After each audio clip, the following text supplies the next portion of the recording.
I'm Sue Stranger. I work for Earthworker Energy Manufacturing Cooperative in Morwell in Victoria, and here at our cooperative we are all about designing and manufacturing new energy product solutions.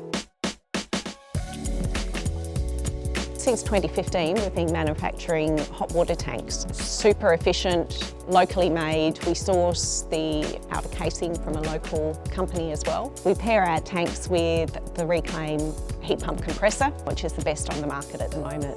What we've created is an ultra efficient hot water system that is built for Victorian climate and will last people for decades. So we're a proud part of the Earthworker project, which has been set up by communities, unions, environmental groups. So we're really proud to be trying to make this operation as sustainable as possible. The end of last year, we finished off a mobile solar battery project, which was funded by DECA. The purpose behind these prototypes was to create an off-grid solution for energy storage in remote areas. We will be manufacturing these units to order here in Gippsland with the aim of starting later this year in 2024. We're working to provide dignified employment here in the Latrobe Valley, creating green livelihoods, building sustainable technology and creating workplaces that are democratic and fair is key to what we do.